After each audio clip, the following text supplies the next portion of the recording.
Hi, everyone. We would like to welcome you in this event that we are organizing as DCN Global, and it is part of actually our way to emphasize the situation regarding press freedom across the world. As today it is the day regarding world press freedom. To this end, DCN Global is working a lot with journalists, with media professionals, with digital communicators in order actually to highlight emerging, current and threatening issues against journalists and media, either traditional ones or digital ones. I will pass the floor now to Mariana. Mariana. Hi all, thank you for joining us. As Mr. Panagiotou said, today we are here in order to celebrate somehow World Press Freedom Day. I want to highlight that this year marks the 30 years since the United Nations started this World Day. And specifically this year, the topic is about shaping a future of rights and how freedom of expression actually is a driver for all other human rights. And I'm more than excited that today all of our speakers from all over the world are here with us in order to share some insights and their perspective in order to have this global picture. And I would like to pass the floor to the speakers for a first introduction. Alina Kusik, she's the United Transitional Cabinet Representative for National Revival, and she's from Belarus. Alina? Alina, you are muted. Yes, sure. Hello, everybody. I'm so happy to be here. Thank you very much for invitation. Thank you for speaking loudly about the position of journalists in all countries like Belarus. I'm former journalist. That's why this topic is very close to my heart. And I'm looking forward for this discussion. Thank you so much. Our next speaker is Maria Shevchenko. She's a journalist and documentary film director from Ukraine.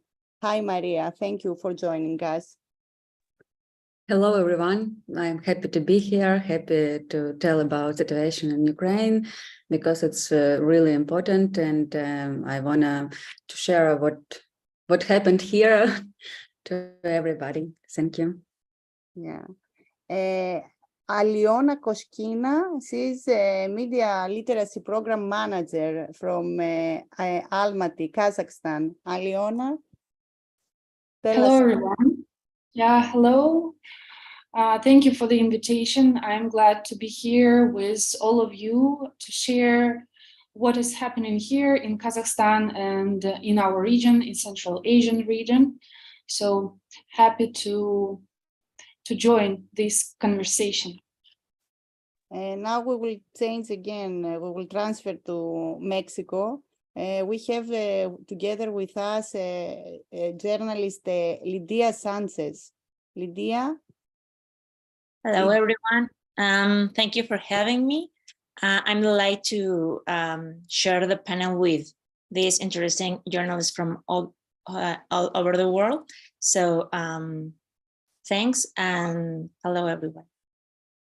And last but not least is Michael Kaluba, a senior reporter from Phoenix FM from Zambia.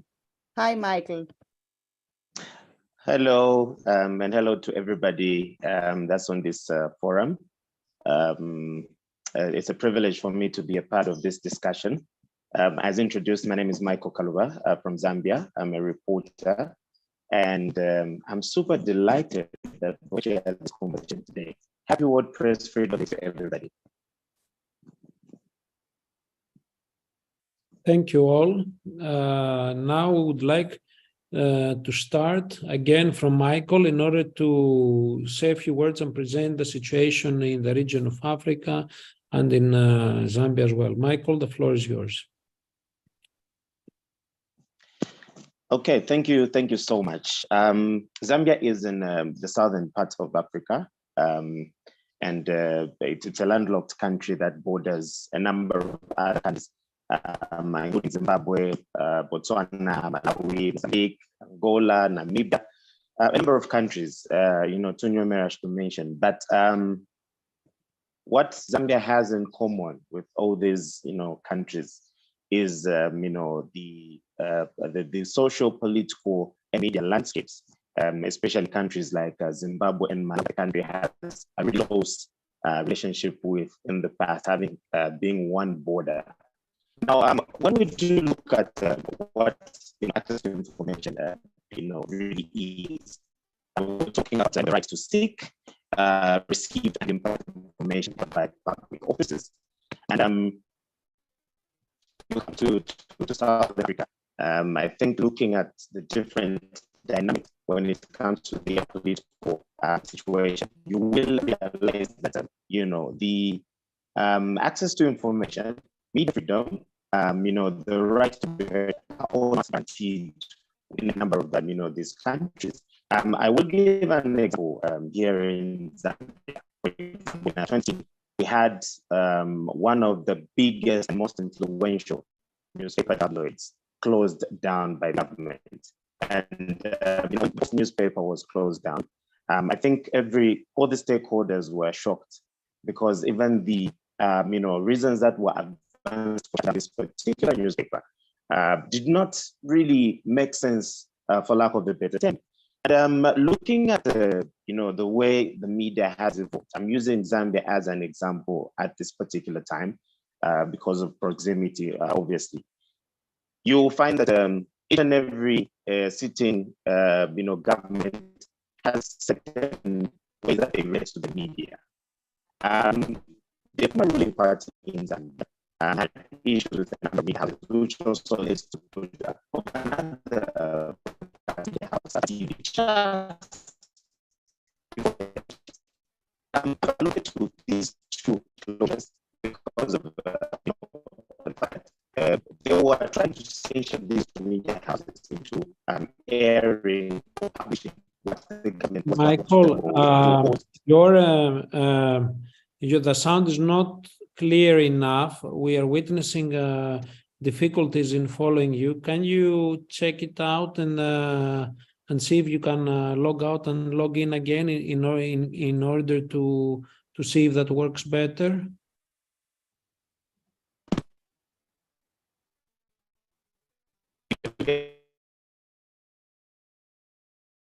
We cannot hear you. Do you want to switch off the camera in case that this might actually allow us to have better internet connection? Yes. Are you able to get me now? Yes. Much better. Please, Michael. Okay.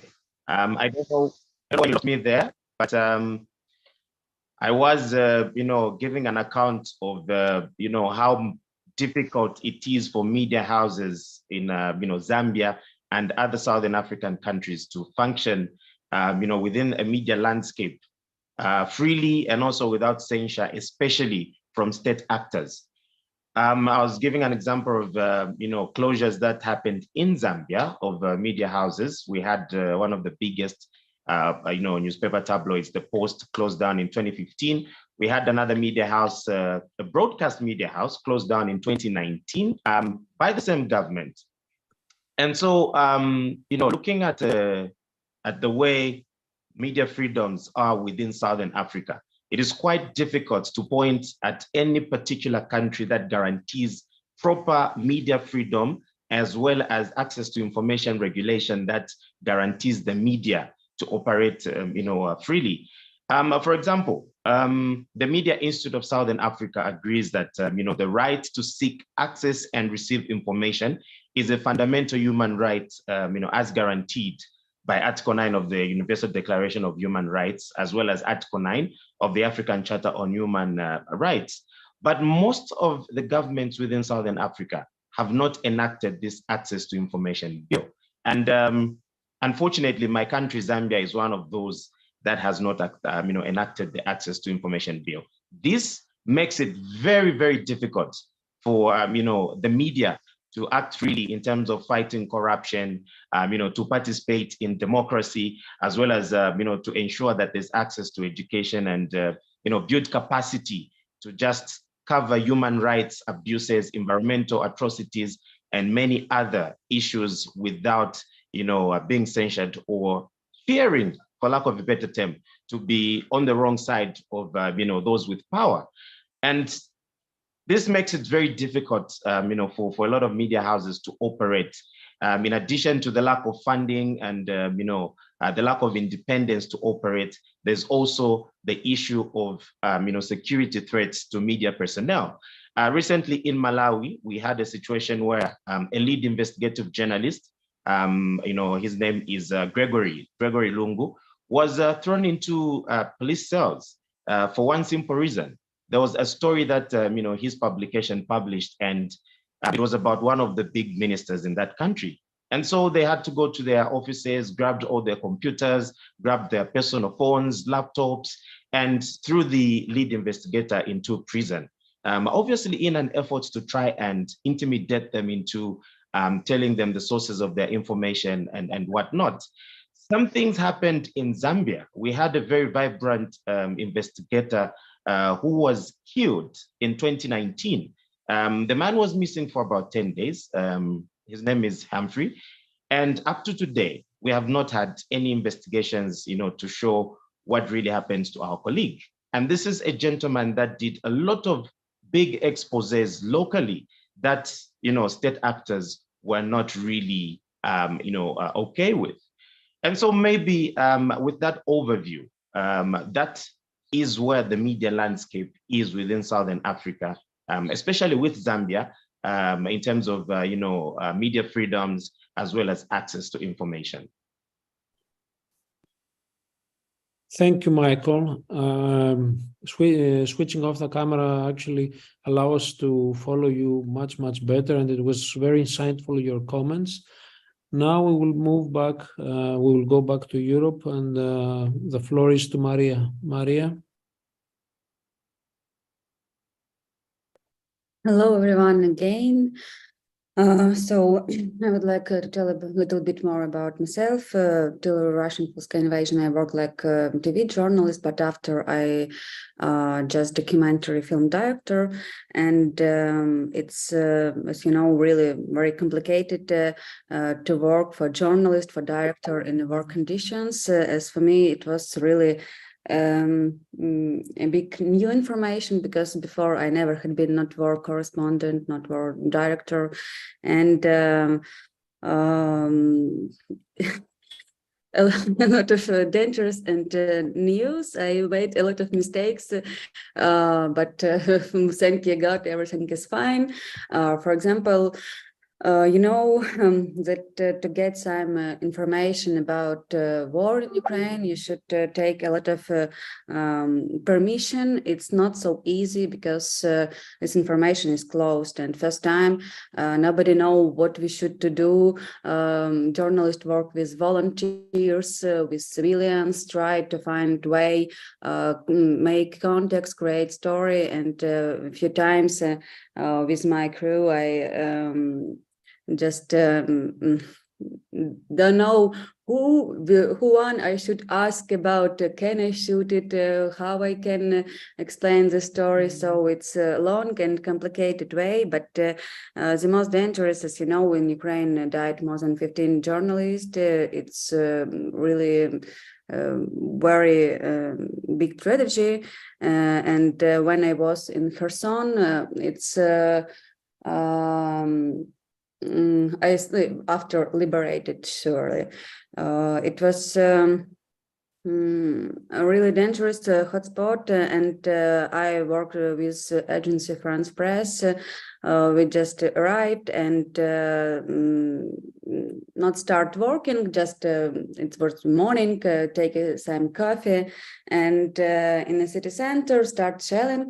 We were without helmet and without army body because we not start to work still.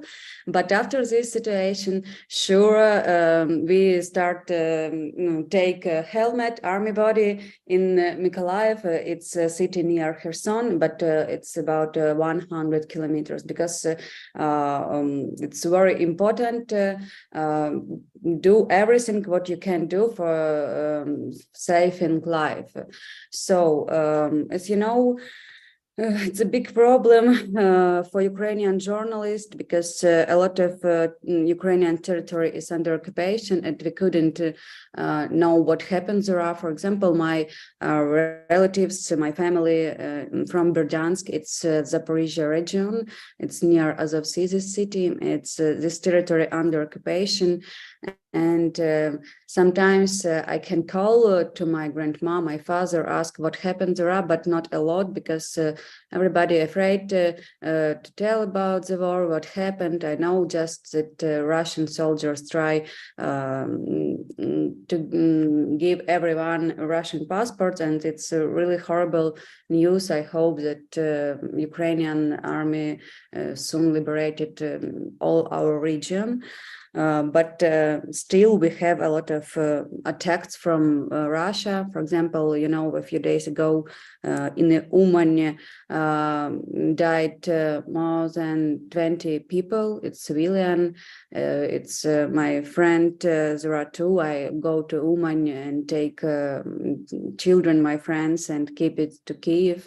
We don't know what city and in Ukraine now it's more safety, but try take calm and do our job because I think sure Russian propaganda work very well, a lot of lie, but our way, Ukrainian journalist, Ukrainian filmmaker, it's just tell honestly story, work again and again, show what happened, and tell about really true story to world. So if you have any question, you can ask me. Sorry. Yeah, thank you so much for this very impactful description of the situation right now on the field. I would like to pass the floor to Lydia Sanchez in order to see a little bit how is the situation in Mexico. Lydia? Thank you. I'm gonna share my screen. So yeah, perfect. It works. Okay, perfect. So, well, thanks again for the invitation. And I'm gonna, oh, good. Okay, yeah. So here we go. Well, Mexico, as you already know, probably is the deadliest country in the whole world to be a journalist. And I'm gonna try to explain what would be the reasons that why this is happening. So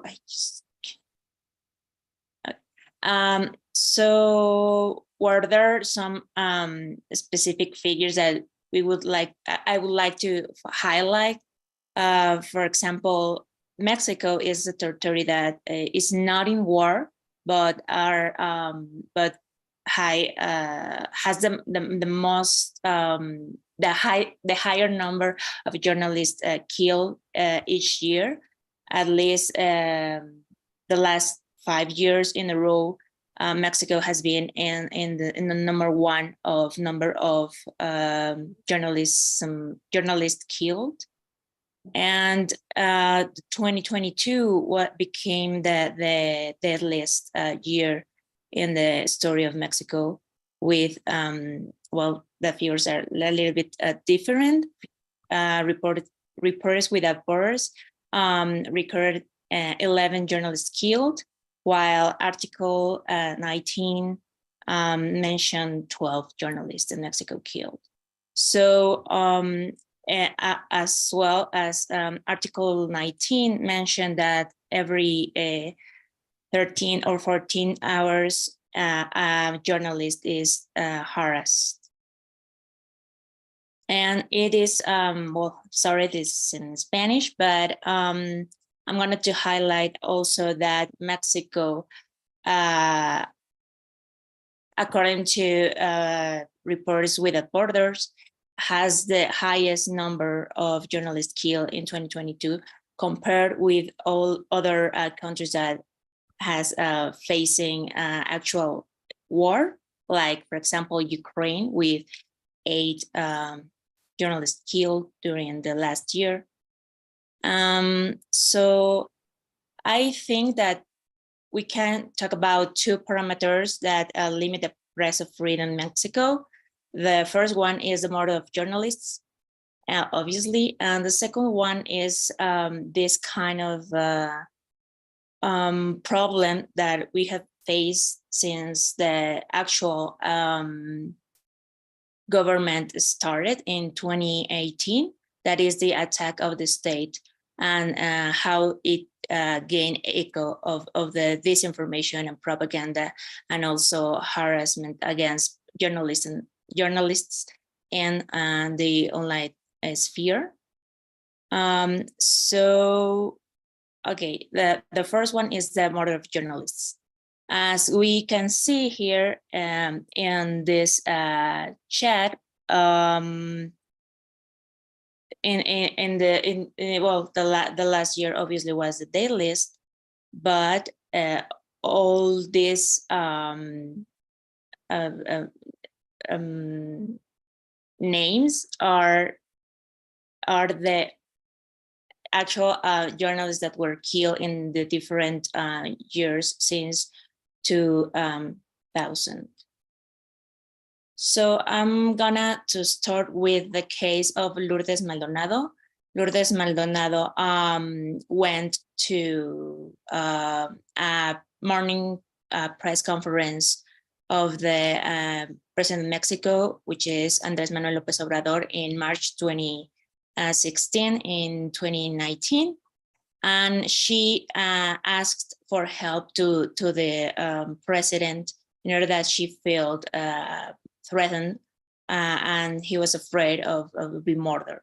So obviously I shorted the quote, but she said something like this, like, I also came here to ask for support and help and labor justice because I even fear for my life. And she pointed out that the person who was threatening her was Jaime Bonilla. Jaime Bonilla was the one at the time was the candidate for the ruling party Morena to the state of Baja California. He won and he has stayed there for 3 years. And later on, I wanted to that you remember this this date, March 26, and then what happened with Lourdes Maldonado. This is a screenshot of this record of the press conference of the President of Mexico, and this is his channel on YouTube. Also, some specific data that you would put in your mind. So what happened next to Lourdes Maldonado was, unfortunately, she was killed outside her house in January 23. So almost 3 years after she asked for help to the President of Mexico. And this case is really important to analyze because it has different how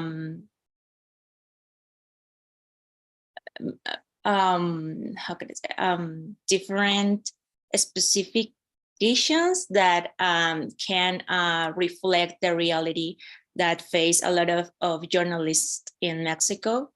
For example, she was part of this program of protection or scheme of protection that is provided firstly at a local level, like each state provide, not all the states, but mostly almost, I don't know, almost 90% of the 32 states of Mexico So the first level is that this mechanism provide kind of protection to journalists, firstly in this level, and later if they just asked for more help to the state, then the state as a federal entity provide this kind of protection.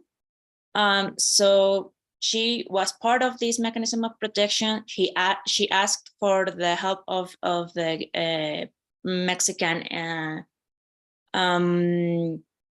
president, and even though that she was doing his job also very well, she was killed outside of his house, and she received a shot in her head. And I think that I could not just mention how she was killed, but I think it's important to also mention it, because what I've seen through the years in Mexico is that the way that my colleagues are killed are like, like that, just like shot in the head or so whatever, and they not necessarily receive like, I don't know, threats before that, so they just be killed. So what are the characteristics of those victims, of those journalists who were killed? I think there are 2 points to try to understand what is happening.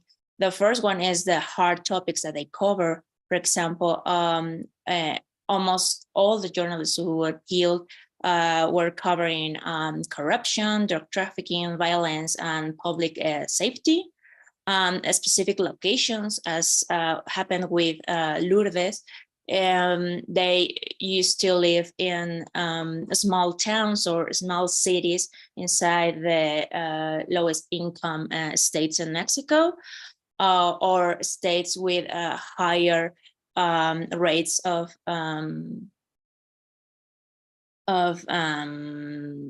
violence, or also the states that I don't know, facing troubles with with the drug cartels, and also low resources. Is, well, as I already mentioned, and the perpetrators. Article 19 has mentioned that the government or individuals who belong to the government institutions are the main perpetrators of these threats, or these even could be the person behind those murders. And the second would be private persons who knows who were the responsible, and the last this crime of groups of organized crime. So I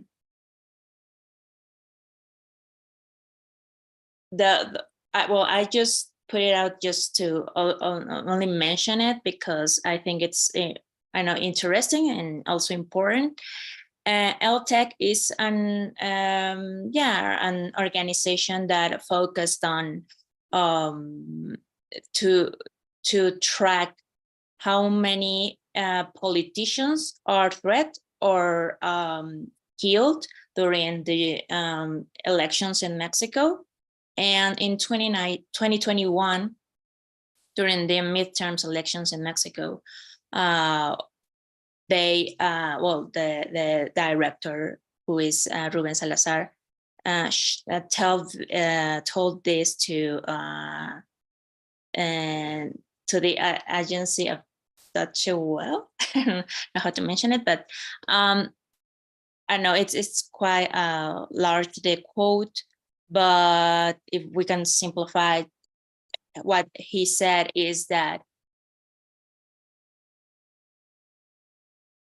what they discovered was that the politicians who were in charge or who were and who were part of these elections were killed mostly because they were involved in a specific way with the organized crime in Mexico. And the main perpetrators of those killers were the organized crime. So again, if we think about the case of Lourdes Maldonado, what happened with Bonilla, who was the governor of the state,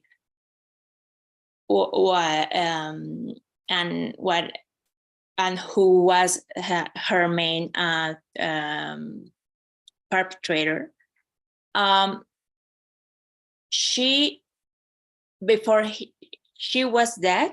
She just highlighted that she won this legal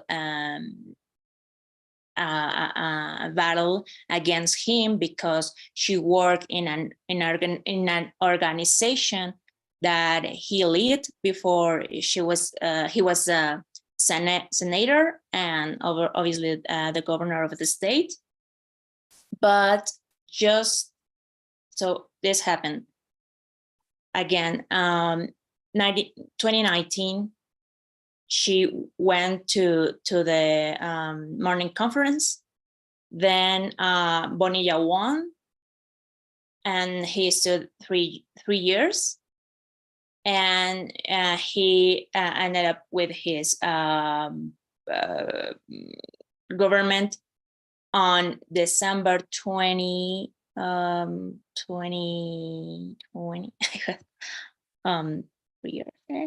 Okay, 2021, and then in January she was killed.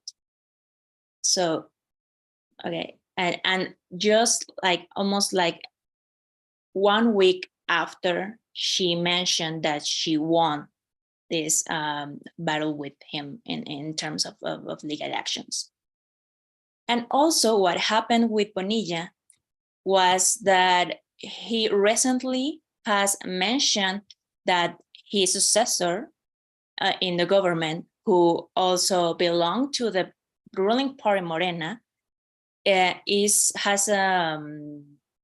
a woman. I remember her name right now. But she also has communication with the drug cartel from Jalisco, which is Jalisco Cartel Nueva Generación. And even though there are no proofs of that, he is pointing out this that path of colludence between organized crime and government, even though he belonged to the same party. So again, what is happening in the context of Mexico in terms of journalists killed is not only the perpetrators belong to the state, but they are in some way connected to the organized crime. So when colleagues who were killed went to the institutions that should provide them to the security that they deserve, they just don't get it, right? There are this mechanism of protection, as I mentioned, but it just doesn't work as it should be, right? So even though they give to the colleagues, I don't know, just this button of safety, and also provide with cell phones, or they help them to move from their state to another state or even abroad. Well, if it's abroad, the case could end there. But yeah, it's not continuous. they don't help their family, they don't help the journalist to get another work. And as I also mentioned, that the fact that this case happened in specific states with low income, it's also important because the journalists who were killed not just worked as journalists, but also had another job in terms to supply their personal or their family necessities. So what almost all the journalists in Mexico face through the territory, not just in Mexico City, but almost in or more in the rest of the territory, is that the low income, the kind of tie between a state and crime, organized crime, and that not reaction of the institutions that should provide them safety. And the second one is Kind reminder to keep it Yes. short, because we have a lot of speakers and a limited time. A kind reminder to keep it as short as possible. I'm sorry, I'm just going to get to the end. So the second is the attack of the state and this echo online. So what I can see here is that this is the channel on YouTube of the president of Mexico, as I mentioned before. It was highlighted or mapped as the most watched Hispanic streamers in the platform, but the online harassment against journalists has increased during his period in the presidency, and there not just this space of morning press conferences, but also this section that was held or is held each Wednesday on the morning press conferences, which can say that who is who in the lies. This also is an supposedly organization that debunks misinformation, but it belongs to the state as well as this. So these three accounts, not just in Twitter, but also in Facebook and some in YouTube as well. Promote mis or disinformation and that favors the presidency, even though they harassed journalists. And so it's very easy to know who are behind those narratives. For example, just typing or looking for in Twitter the red AMLO. AMLO is are the short name of Andrés Manuel López Obrador. Chayotero and Chayotera, which are expressions that are misused to point out that some media or journalists get paid in order to publish a specific kind of content, which is almost false. And as well as can you see here in this tool called Crowtangle from Facebook, Chayotera and Chayotero also has these points of publications against journalists. So that's everything. Sorry. Thank you so much. It was a very well documented presentation of the situation. I want to pass the floor now to Alina Kusik from Belarus, in order to give us some insights and your perspective about media threats, the threats towards media. Yes, thank you very much. And of course, I'm so impressed by the situation, so bad situation of journalists in all the countries. but according to Journalists Without Borders, Belarus is the most dangerous country for journalists in Europe. So our situation is, as for Europe, also absolutely tragic. And I want to share one personal story with you.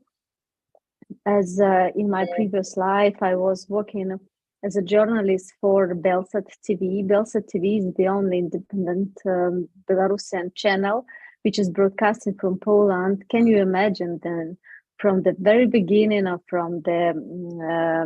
this channel, we never worked legally in Belarus, never, for 16 years or even more. We were always illegal for Belarusian authorities. They never wanted to give us accreditation.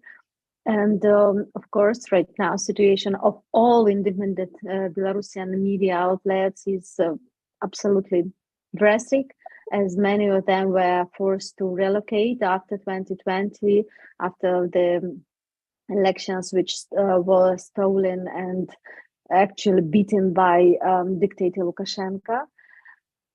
So right now, to work as a journalist absolutely is impossible in Belarus. And in 2020, in the autumn, when I was conducting like a live news program for Belsat TV, we saw how the authorities detained on live my colleagues, Daria Chiltsova and Katya Andreeva. Daria Chiltsova is already free because she spent 2.5 years in jail, imprisoned, but Katerina Andreeva received 2.5 years, and then one more, they prolonged for 7 years more because she wrote a book about Belarusian Donbass. So authorities are absolutely doing everything to make Belarusian journalists be silent, but they cannot do it totally. And at the moment, 33 representatives of Belarusian independent media are in prison and detention centers in Belarus. And today, we also heard like new persecutions for representatives, not maybe media outlets, but representatives of bloggers. Nechta, which was one of the biggest Telegram channels during the Belarusian Revolution, and then Stepan Putila, he received, not in his presence, 20 years from Belarusian authorities, Jan Rudik, 80 years, and Protasevich, probably you know this name because of Ryanair flight, he received 8.5 years. So the authorities of Belarus continue their brutal attack on journalists and the media, and they are unfortunately, effectively putting independent journalists within the country on the verge of destruction. Just recently, security forces searched the editorial offices and apartments of journalists of regional publications, Info Courier in Slutsk and Regionalная Gazeta in Молодечно.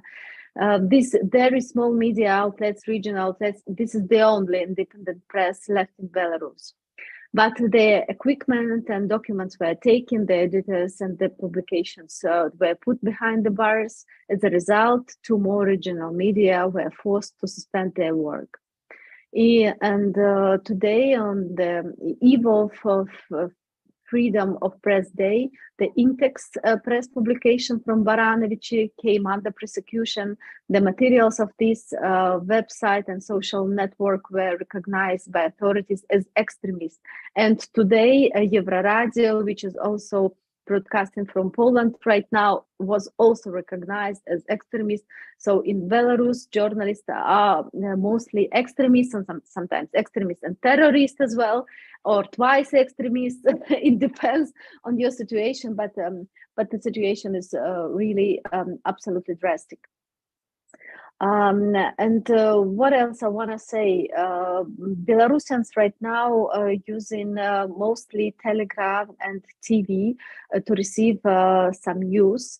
And unfortunately, still Russian television plays quite important and significant role, and Belarusian propaganda is using methods of Russian propaganda, but also combining these their own messages. And we need to say that they are quite successive, because we see how their social opinion is changing in Belarus. But Belarusian journalists, independent journalists, are absolutely heroes. They are still fighting, they're still working, even if they are not within the country. We know that some people left in Belarus, but right now they cannot work at all. They are just stay in the country, just to be there and start their work. Then it would be more not so dangerous, let's say. And for you just to understand how situation in Belarus looks like right now, our historians are comparing situation in Belarus and repressions in Belarus to Stalinist time, the scale of repression, and many people, they say that they see Belarus right now as a concentration camp. Of course, you can leave, but you cannot breathe freely. That's why, in support of our colleagues, the Belarusian Association of Journalists, they announced today Solidarity Marathon Action. Because we want to remind the whole world that free speech is being destroyed in Belarus, and journalists are paying with their freedom for doing their job honestly and professionally. This action symbolically starts today, but you can join it, of course, in the other days as well. And we just want to say that, and want to remind loudly to the whole world and to Belarusian authorities, that journalists are not criminals, and there cannot be free society without free press. And we demand to release our colleagues, journalists, and all political prisoners in Belarus, which we have a couple of thousands right now. So we call on journalistic and human rights organizations of the world and the well-known public figures to join this action. And you, my dear colleagues, also please do this and use their authority and your influence to release Belarusian journalists. You can print portraits of Belarusian imprisoned journalists, take pictures from your cities, and use the tag because the journalist. That would be your support to my colleagues in Belarus. And I also have to say how we admire the work of Ukrainian colleagues during the war, and we are pretty sure that Ukraine will win. And I know that many of my colleagues are also working in Ukraine. You're absolutely brave, you're absolutely heroes, and I strongly believe that Ukrainian will win. And I need to say, Живи Беларусь, Slava Ukraini. Thank you very much. I try to be as short as possible, Mariana. Slava Ukraini as well, from everyone. Now we will pass the floor to Aliona. Aliona, the floor is yours. Hello, everyone. To those who just joined us, my name is Aliona Koshkina. Please let me know if you can hear me not well or you cannot see me. We can hear you very well and see you, Aliona. Okay, great. So I'm a media literacy program manager at MediaNet International Center for Journalism. For more than 18 years, our organization has supported civil society in Kazakhstan and Central Asian countries by strengthening the capacity of independent and objective media, forming critical thinking and responsible media consumption, developing media literacy, and countering disinformation. One of our projects, FactCheck KZ, created in 2017, is the first fact-checking resource in Central Asia. So for us, as for the independent media, the issue of freedom of speech and freedom of press is particularly acute. According to 2023 World Press Freedom Index, Kazakhstan is 134th. In 2022, we were 122nd, so minus 12 points now. This fall mostly happened because of increases in the number of attacks against media. speaking about our independent journalists, in the first 20 days of 2023, so this year, there were 5 attacks on journalists in Kazakhstan. For example, they smashed the front door of the editorial office of the opposition channel Yel Media, set fire to the car of journalist Dinara Yeobaeva, who covers the consequences of the January events, and many more other violations. The draft law on mass media, which according to official data in the first version will further protect the rights of journalists, actually worsens the situation even more. It increases pressure on the press. This is not news, since in recent years, the law enforcement against journalists has been getting worse and worse. Most of the journalists in Kazakhstan are already disciplined. Most of the media in Kazakhstan depend on the state to one degree or another. This is due to a government information order or pressure on advertisers or pressure on owners, or some of the owners are the representatives of the states themselves. Independent media now are mostly bloggers who often exist only in social networks and conduct their special projects on Instagram or in YouTube. For example, Гиперборей, За нами уже выехали, Протинге KZ, Власть KZ, Our Fact Check KZ, and some others, but not a lot actually. The big headache of the state is precisely social networks.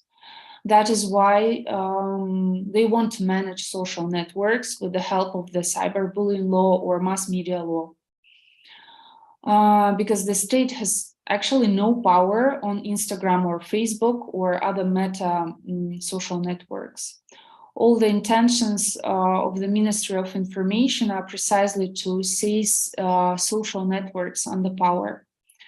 For example, with the help of the law on cyberbullying, which was supposed to protect children from online bullying, in fact, the authorities wanted to force the heads of Meta, TikTok, and other social networks to open their offices in Kazakhstan and appoint a local director of these offices, but nothing much came out of it.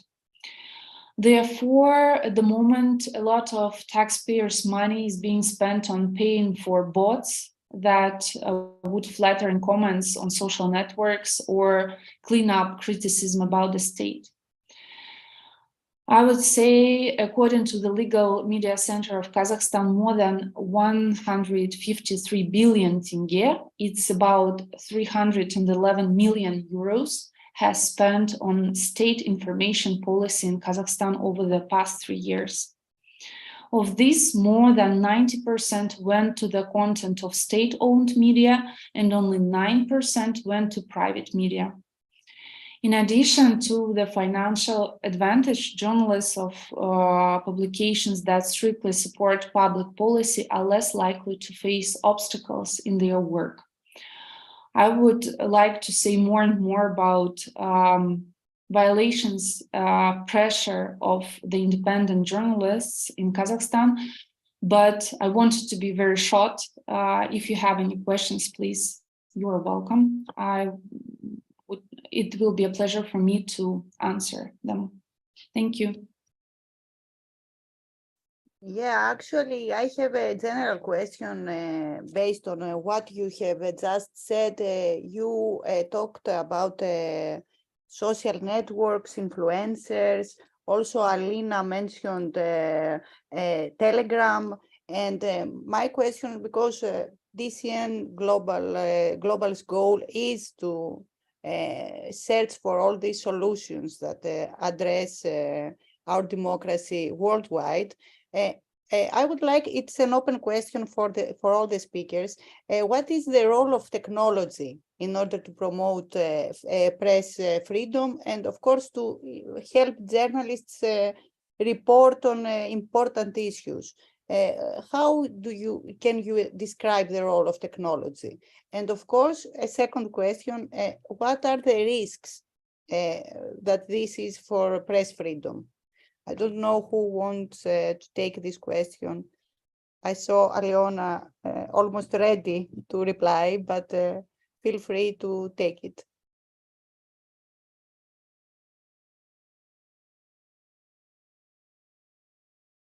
I can start if you want. Yeah, okay. So I can say actually technology helps a lot. Multimedia services, artificial intelligence services are actively used in media at the moment. And this has both positive and negative sides, actually. For example, thanks to artificial intelligence, the number of fakes were easily to believe has increased. You know, there are a lot of examples of that. Recently, we have been able to observe how easily and rapidly images created by the Midjourney program, this is artificial intelligence service. These fakes were distributed all over the world. Fake pictures of the arrest of Donald Trump, President Putin on his knees in front of Chinese leader, or prison photos of Julian Assange. All these images looked really realistic, and it was difficult to expose them at first glance. So I would say the positive side is that we can use some of the artificial intelligence services for fact-checking the information, and some of them are used just for fun, but the audience who don't use critical thinking much believe in those fakes. So maybe my colleagues can join me in this. Yes, I'm gonna jump in. I think it is important to think in mind that the social media platforms has a real human rights concerns, you know, in terms of obviously also in journalism field.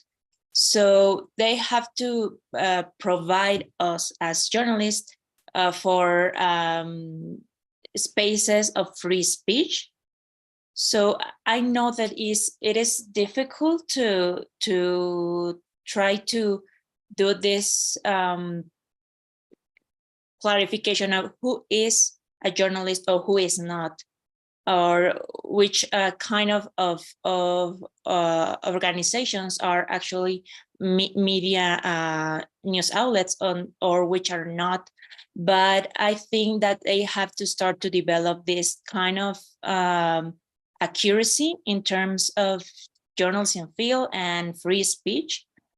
And in the other hand, we have to, as journalists, think about our security online, but also to use this these tools to try to engage more of our audiences. So I think the social media platforms obviously do not care so much about our work.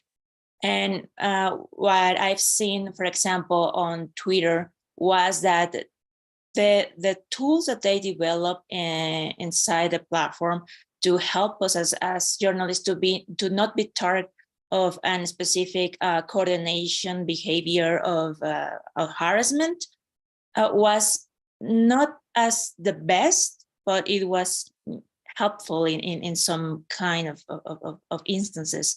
But now that Elon Musk is on the CEO of this platform, obviously the hate speech is not just against the journalists groups, but also to any kind of group, as already Aliona mentioned before, against childhood or something like that. So I think we should, as not only as journalists but also as civil society, push those platforms to create safer guidelines. Thank you, Lydia. I would like, following Mariana's question, to ask you the following. In recent years, we have seen increasing attempts actually to regulate and control online speech and the media. How can we actually balance the need for regulation with the need of free and open discourse? Michael, do you want to start by responding to this question?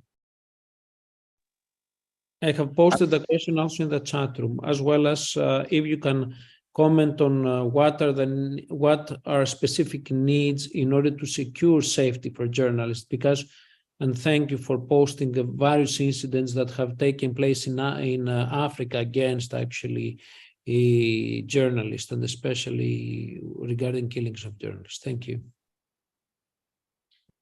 Absolutely. I think there's an ever-growing need at the moment to balance between regulating and keeping media freedoms and open for journalists to work freely. Currently in Zambia, we have an ongoing debate that has been at the fore for about 20 years now, and that's to do with the enactment of the Access to Information Bill. It's been there since I think about 2001, and successive governments have failed to enact this particular bill. But then in 2018, the government thought about how, for example, social media was working against them, and so there was an urge to regulate this particular online media platform. And so we saw the enactment of the Cybercrimes and Cybersecurity Act in 2021. This act was, opposed to by many, including the current government, because we did change government in August 2021. Now, here's what has happened to this particular law. Created in 2021, and already in 2022, just by virtue of changing government, we discovered that the current government wants to review this particular law. And what this brings out is the fact that we are not addressing issues that will help the media operate freely within the changing dynamics of how we're operating, especially with the advent of online and social media. We're enacting laws that are self-serving to serve whichever officials are sitting in power. And so it makes it very difficult to know whether we're trying to balance between regulation and media freedom, or we're simply enacting laws that will self-serve those that are in the offices. But to cap it all up, it is very important that we balance between regulating, which I am not very comfortable with, because then it becomes subject to whoever is in power and how they interpret this regulation and how they want it to work for them, and also media freedom. I think with the way that traditional media operates, we have ethics, and these are very important to follow, so that you do not come into conflict with the existing laws or those that are about to be made.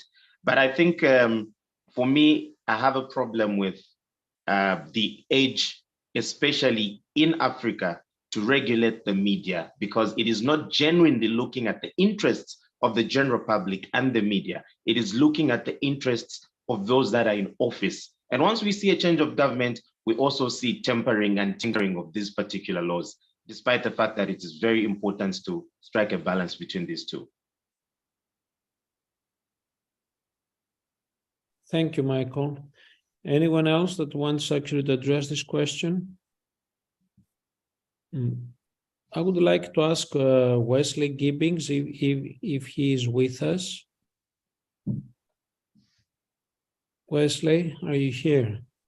Okay.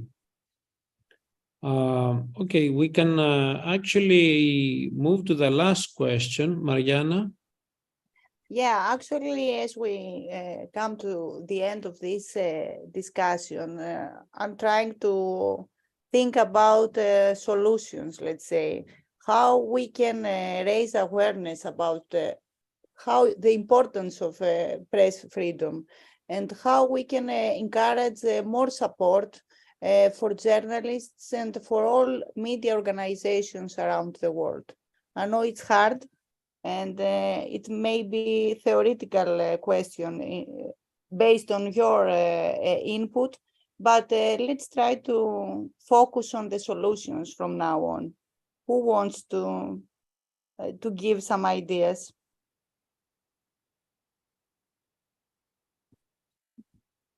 Michael? Yeah, Africa has unique challenges. And one of the most difficult ones that makes it really difficult for the media to be independent is the financial aspect. You know, you cannot, there's this tradition in a lot of African countries, the brown envelope journalism, you know, and so it's made it very difficult for media personnel to act independently and be objective and be as ethical as possible, because their employers are not giving them adequate money that allows them to, you know, say no to these brown envelopes.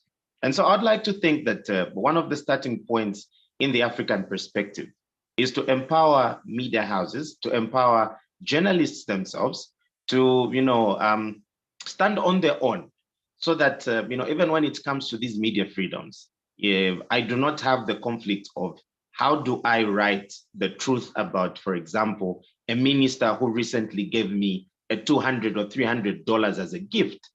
You know, it becomes very difficult. That's one of the solutions for me. The other thing is, you know, enacting laws that actually look at the challenges that the media in Africa is facing. Enacting laws that will help, you know, journalists to stand on their own, defend the truth, you know, hold people in power to account, make sure they fight corruption, they mirror the views of the general populace, and also, you know, drive a discourse on a daily basis that is to the benefit of, you know, their given respective nations. Unfortunately, we do not see this happening in a lot of our countries, including Zambia, where we are still grappling with what we call the Zambia Media Council Bill, which is basically supposed to, you know, look at a sector-based minimum wage for media personnel, compel media owners to, you know, allow journalists to be unionized, for example. It's dragging because it doesn't serve any individual's interests.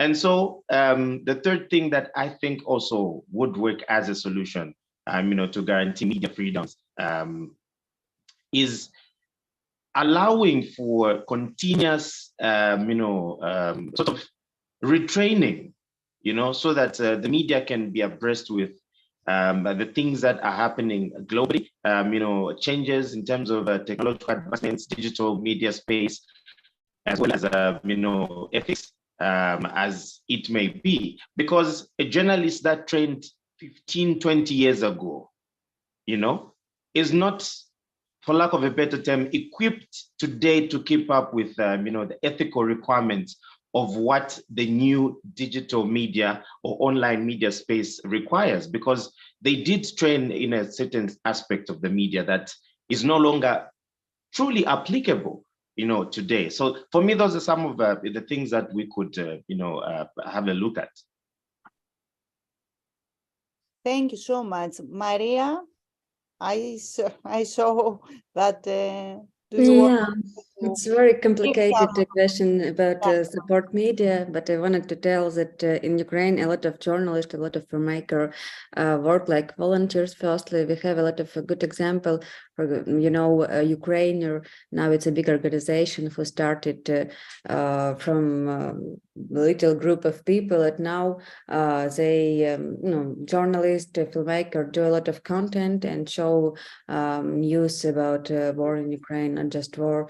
To whole world. And firstly, as for me, if we created really important and interesting content, people already support your idea, support your media. As for me, as I told before that I work with a big channel, surely it's easy make content because somebody pay for everything, but when you're free, when you choose what you wanted to tell and what you wanted to show, it's another feeling. Of course, firstly, we work with our own money, but after, if we create and if we spend all our time for our job, finally we get something good, and international organization want to support this and wanted to share this. So as for me, just best way it's do, and finally we get something good.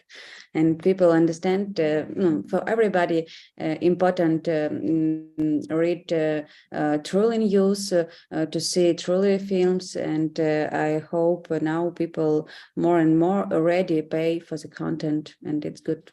That's for me. I'm optimistic. Sorry. Yeah. I want also to stay optimistic.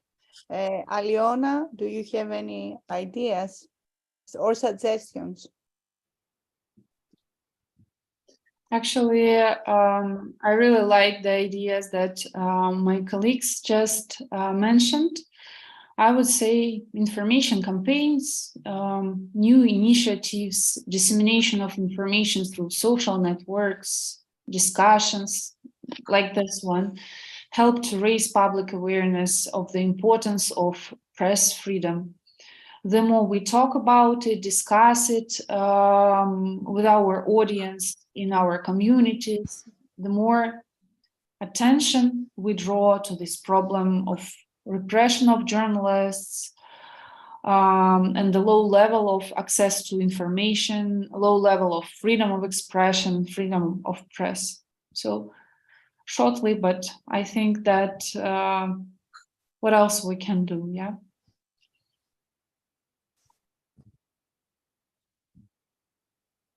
Yeah, we will do our best, let's say, in order to next year that hopefully we will have the same discussion here with all of you. We have better statistics all over the world, and an even more optimistic approach of this. Mr. Panagiotou, do you want to say a few words before we close? Yes, I would like actually to thank everyone, and especially our speakers, for sharing their thoughts and actually giving us the opportunity to understand the situation all around the world. DCN Global Power lies exactly on that aspect, that we do have the capacity to act local and actually think global, and we are more than happy, but also we want to give a promise that as an organization we will work in order to address these critical challenges for media organizations, and especially for communicators, either they are journalists, either they are digital natives, or they are digital influencers. For us, this is quite a challenging element, and we will work closely with you in all across the regions. Thank you very much for sharing your thoughts on these very interesting presentations. Thank you. Thank you all. I would like to invite you to visit our website, dcnglobal.net, to join DCN Global community. We are a network of almost 10,000 digital professionals all over the world. We organize a lot of things and activities. So I would like to invite you to become part of this great community. And stay tuned for our upcoming events. Thank you all for joining us. Thank you.